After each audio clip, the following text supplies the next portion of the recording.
Welcome to the Power in Motion podcast, the show for women who want to develop a kinder relationship with their body so you can feel healthy, happy, and confident without restricting food, doing torturous exercise, or constantly worrying about the number on the scale.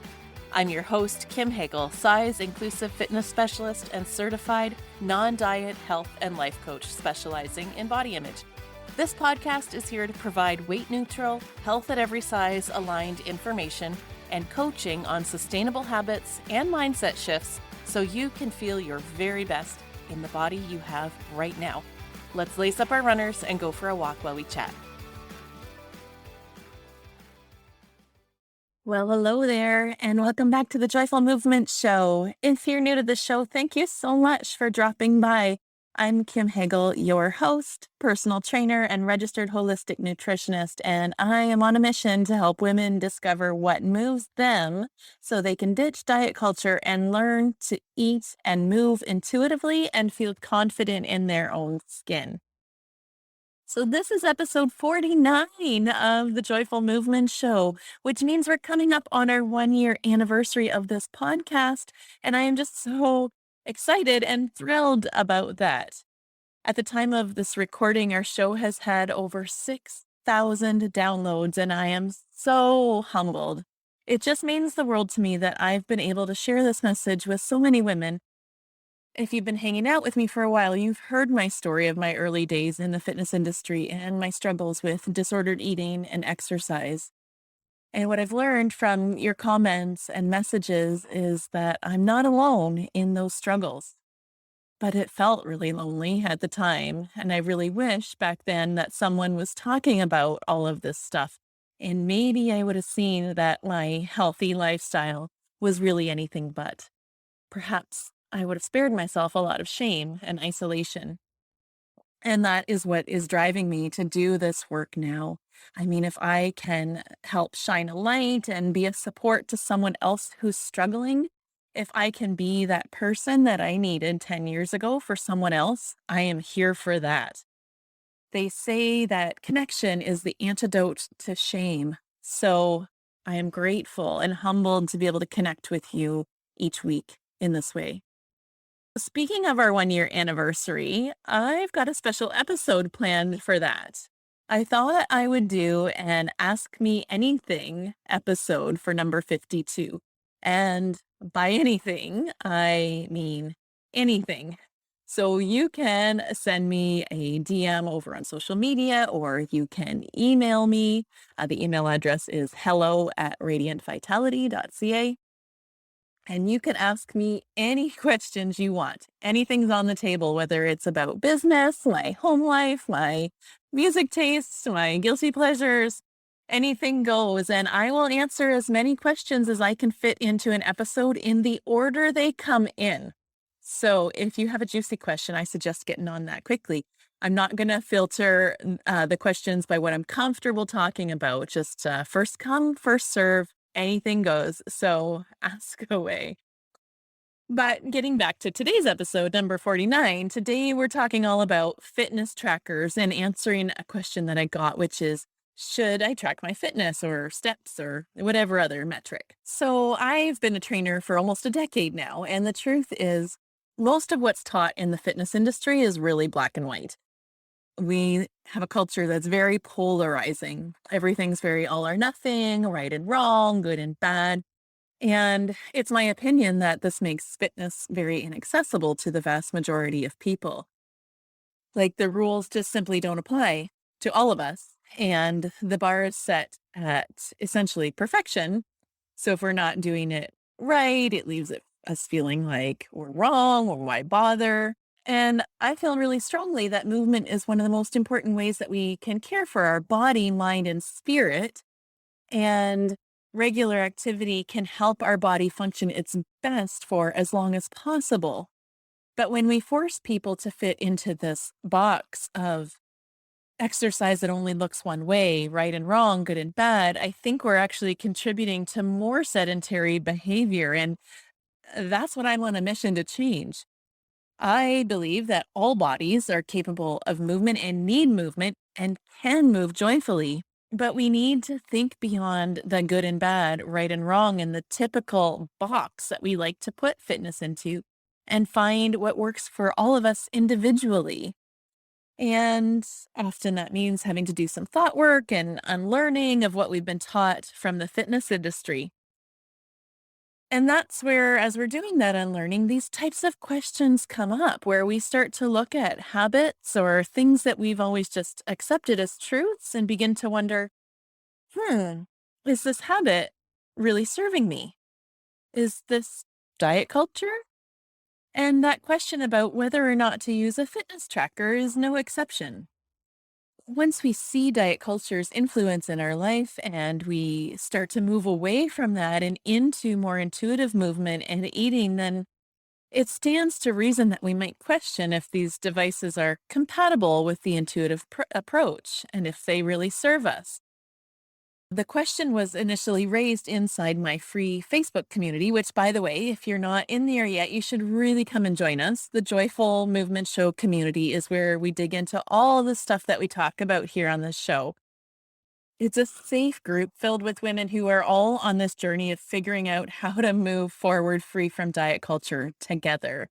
And you can share your challenges and wins in there. I'm in there each week providing movement practices and mini live coaching sessions, and the community is amazing. And we know that community is so valuable in cultivating consistency with movement and motivation. This undieted way of living can be kind of lonely and countercultural, like I said, but the community is there for you. And just know that the support is available, and we'd love to have you join us on the inside. So look for the link for that in the show notes. So let's explore this. Is tracking your fitness compatible with intuitive movement? Can we move joyfully while we're tracking our fitness? I do want to mention that I did address this topic previously in episode 8 when I spoke about principle 6 of joyful movement. That principle is stop relying on external validation. So, in that episode, we talked about some of the most common uses of fitness trackers and how accurate and effective they are for each type of data that they measure. I'll recap some of that information today, but on today's episode, I really wanted to present you with some questions to help you answer that question. Should I use a fitness tracker for yourself? Because, spoiler alert, it's not a yes or no answer. At least I don't believe it to be. As I said, fitness culture loves to polarize things and make them right or wrong, but I don't think that's helpful or very empowering. So I would encourage you to go back and listen to episode 8 as well for even more context on this subject, because the more informed you are, the more confident you'll feel to make the decision that's right for you. And the truth is, I don't actually know if you should use one. The bigger question is, does it serve you?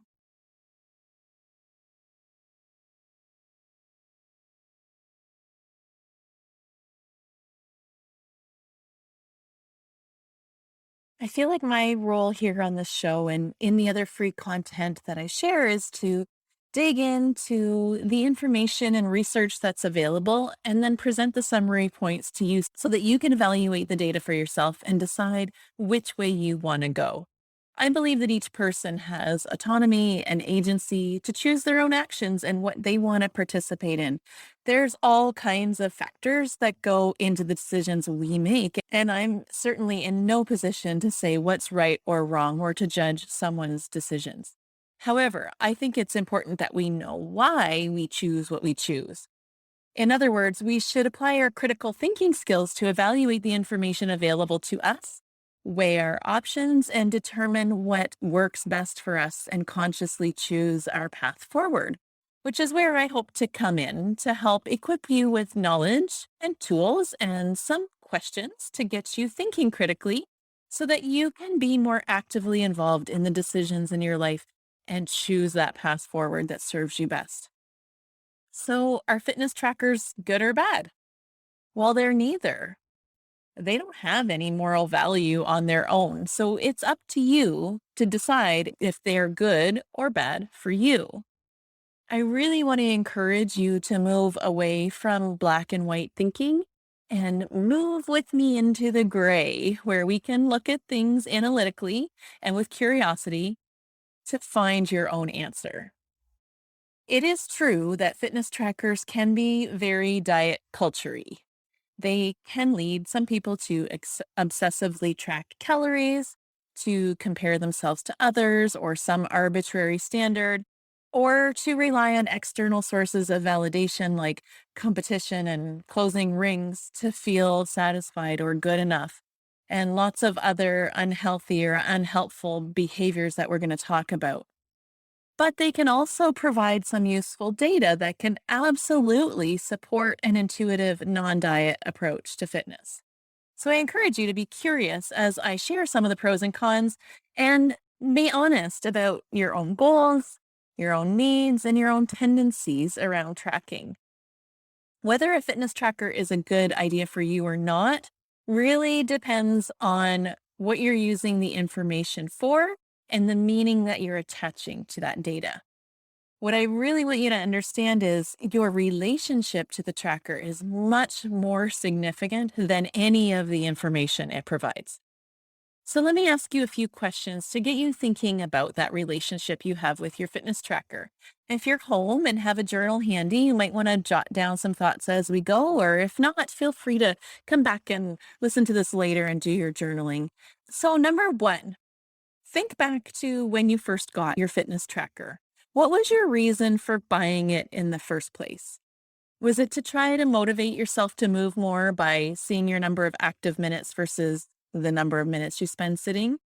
Or did you have a specific training goal in mind that you wanted to measure your progress toward? In other words, maybe tracking your number of steps or your speed or distance or heart rate or some other metric about your athletic performance. Was it to participate in group challenges, maybe with some friends or coworkers? Were you perhaps told that you should get a tracker, maybe by a trainer or a coach or a medical provider? Did they tell you why?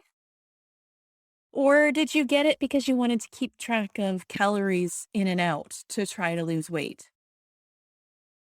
Number two, follow up question to that. Are you still using the tracker for the purpose you intended it for when you bought it? And did it help you in the way that you hoped it would? If you bought your tracker for motivation, does seeing those rings close motivate you to take time to care for your body? Or does it instill guilt or shame if you fail to close them?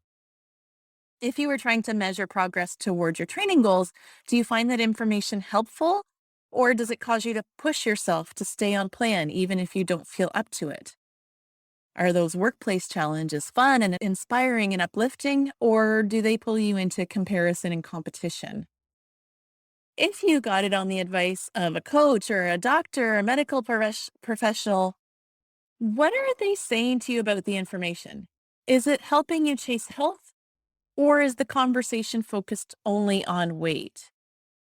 And on that note, if you're using a tracker to keep count of calories in and calories out, well, I just need you to know how inaccurate trackers are for this purpose.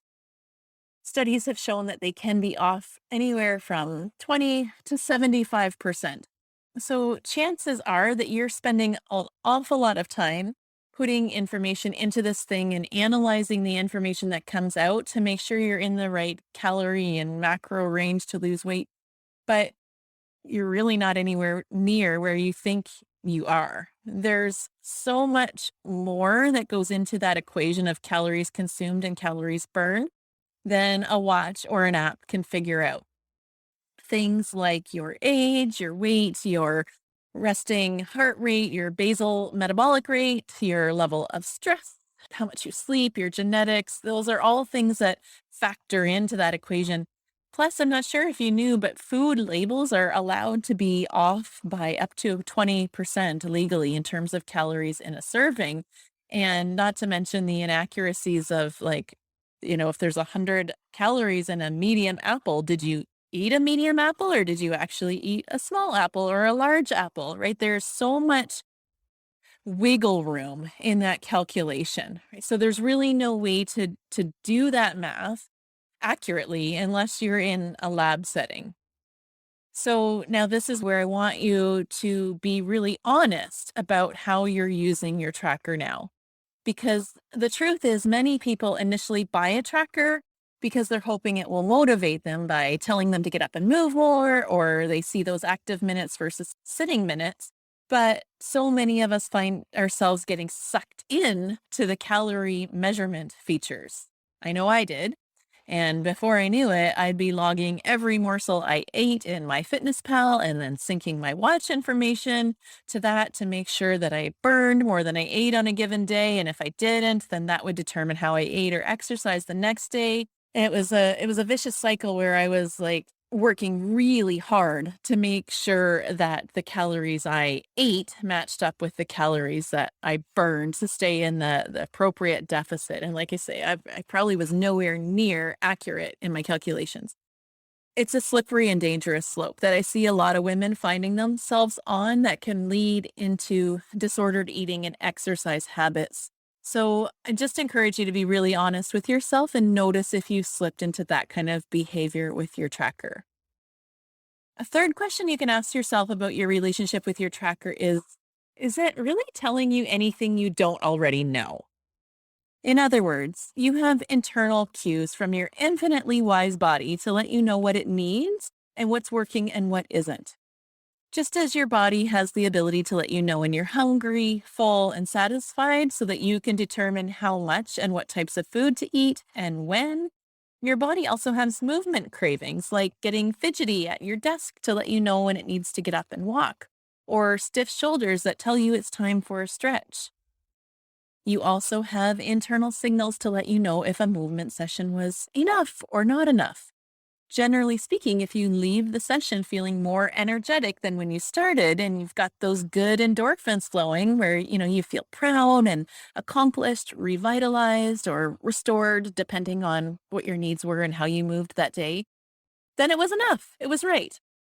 But if you left the workout feeling like you're going to be sick or depleted of energy or heaven forbid injured, or you spend the rest of the day exhausted and unable to function, then it was too much.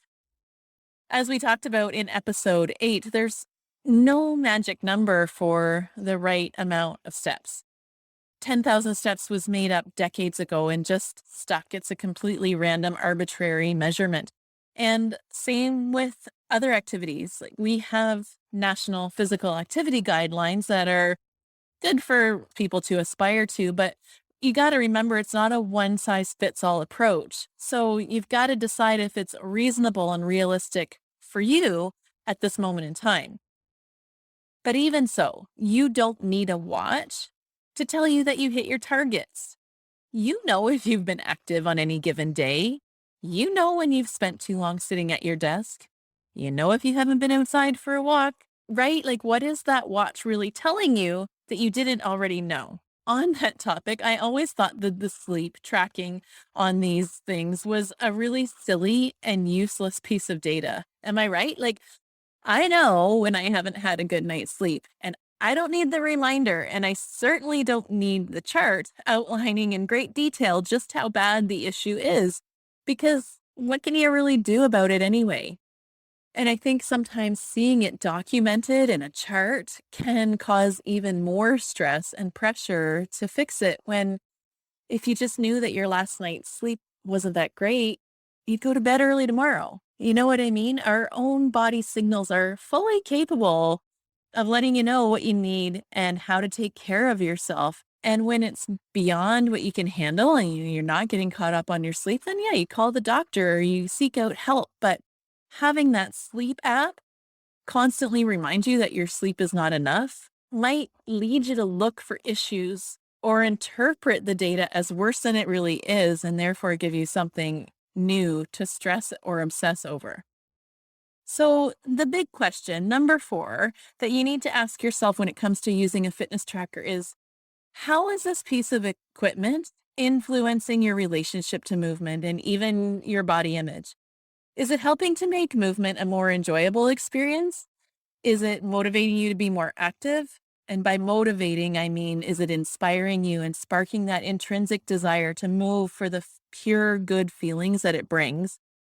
Or is it pulling you into shoulding, comparison, and competition and activating your not enough voice? What does it mean about you if you don't hit your targets? Or if you do? Are you basing how you feel about yourself on the information the tool provides? Like if my watch says I did enough, then I can deserve to rest, or then I can eat what I want this weekend. But if I didn't do enough, then I've got to make up for it with extra exercise or by restricting food. Those are the kinds of things I want you to be really mindful of. What's the self talk that accompanies the data from the tracker? And if you've reached the point where you feel you can't not track, where your thoughts and behaviors around tracking dominate much of your daily life, and you base all your decisions about how you'll eat or exercise based on what your tracker says, or if you forget to track something and it causes you to stress or do another workout so it counts, then I want to lovingly encourage you to reach out to a licensed mental health professional for support. If you need some recommendations, I have some people I refer to, so you can send me a DM and I'll do my best to help you out. Now, I did say that I don't think trackers are good or bad. So before you start to think that I'm against trackers, let's talk about some of their advantages and how they can be helpful. Because I do think that if you can have a neutral mindset about the data, where it's simply information that you can analyze without it meaning anything about you, then there are some really good uses for fitness trackers. We've talked on this podcast in the past about setting real life goals. In other words, instead of setting weight loss goals, which is problematic and anti motivating, consider what you might have thought to be your secondary goal. Like, what is it that you're hoping losing weight will help you achieve? Whether that's to have more strength, less joint pain, more stamina or endurance, or to have more mobility so that you can get up and down off the floor easier. And then I suggest making that your primary goal instead of your secondary goal. Now, when it comes to using a fitness tracker, you can use the data it provides to assess how you're progressing towards that real life goal. I'll give you an example. My current real life goal is to improve my cardiovascular endurance so that I can run further and have more ease with running. And I also want to improve my strength so that my legs are strong enough to go the distance. So that's my real life goal and how I'm using my tracker at the moment, which, by the way, I don't use a Fitbit or a watch of any kind. All I use is a running app called Strava that tracks my distance and speed. And for strength training, I use a good old pen and paper writing down what I lifted. So I use the data from those two things to check in monthly to see how I'm progressing towards those real life goals of having more endurance and strength. I am absolutely still listening to my body each day to tell me how fast or how long I run for, or if I run at all. Maybe I need to walk or rest instead that day, and I honor those needs. And I also listen to my body to tell me how much weight I feel like I'm able to lift that day. I do not follow a rigid training plan, and I don't use my tracker to assess whether I followed a plan properly or whether I got my training right or wrong. I'm simply training my way, challenging myself on my terms while honoring my body's needs. And then at the end of the month, I can look back and see how has my endurance improved. Last month, my longest run was this. This month, it's this. So therefore, my endurance has increased by this many miles or kilometers. I can also take a look at my average speed, not at all from a place of judgment and was I fast enough, but just curiosity. If my average speed increased a little, then I've gotten more conditioned. That would indicate that I have more ease in my running. Do I need that data? Not really. Like, it's not really telling me anything I can't figure out on my own, but it is helpful to see those changes in black and white on paper and know that the work I'm putting in is having the desired effect. And the same goes with my strength training goals. By writing down what I lifted and when, I can look back periodically and see those progressions, knowing, of course, that progress isn't always linear. Some days I'm going to lift more and some days less, but over time, you should see those steady improvements. And tracking can help remind you just how far you've come. So that's where I feel like a tracker can be helpful, is just to sort of keep that running history of things so you can see on paper in black and white on your app how your efforts are translating into progress toward your goals. It's about identifying trends and patterns, not about micromanaging all the details. Does that mean I'm suggesting that you start tracking if you haven't been up to now? Not at all. Like I said, there are so many other ways to assess your progress. I mean, if your goal is to increase your endurance, like mine is, you'll know when you've achieved that when you start going for longer distances with greater ease. Like I say, the tracker's really not telling you anything new. Your own internal cues are sufficient. But if you can have that neutral mindset with your tracker or app, it can be a nice supplement to your intuitive movement practice. Does that make sense? I hope that helped and got you thinking about your relationship to tracking and to question if using a device is serving you or what meaning you're attaching to the data. In summary, I encourage you to ask yourself, how does the information my tracker provides make me feel? If you feel completely neutral and detached from the information and can simply look at it to see patterns and trends and perhaps use that information to adjust your training accordingly, go ahead and carry on. If, however, you feel a sense of anxiety about needing to track, or the data causes you to judge yourself and activates your not good enough voice, and you in turn adjust your eating and exercise behavior to try to get back on track, then maybe it's time to try a little break from it and see how you do by listening to your body instead and tapping into those internal cues. So I'm curious to hear your thoughts and takeaways from this episode. Feel free to send me a DM or share this episode on your social media with your thoughts about it, but be sure to tag me so that I can thank you properly. My handle is at Radiant Vitality Wellness on both Instagram and Facebook. So I will see you back here next week with more non-diet motivation. In the meantime, don't forget to send me your questions for the upcoming Ask Me Anything episode. Thanks for tuning in today. Be well, my friend, and here's to your radiant vitality. Thanks for tuning into the Power in Motion podcast today. If you love what you're learning here, then I invite you to take the next step of embodying these concepts into your own life so that you can live your healthiest, happiest life and never again feel held back by your body. Coaching is the fastest, most efficient pathway to taking what you know in your head to actually applying it and seeing results. Whether you're looking to make changes around movement, food, body image, or all three, I'm here to help you nurture a kind, respectful, and trusting relationship with your body so you can feel your very best.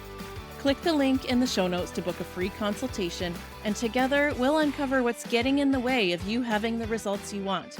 You'll leave this call knowing exactly what you need to work on, and together we'll explore whether one of my coaching offers is a good fit for you. I can't wait to meet you.